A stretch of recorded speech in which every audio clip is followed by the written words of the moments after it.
Đây là trà chiều ở Silitum Now, Cam Ranh Resort, Cam Ranh nha. Đây là quầy trà, sữa.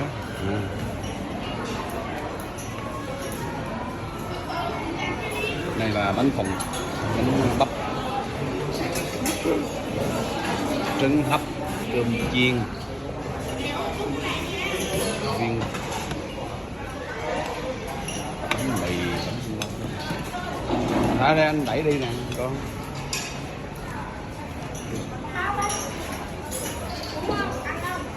Này con không ăn đâu.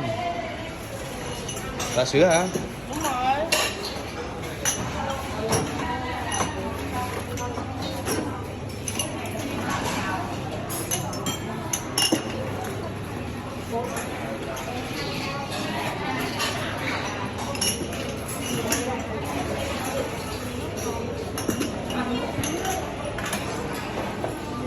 Check.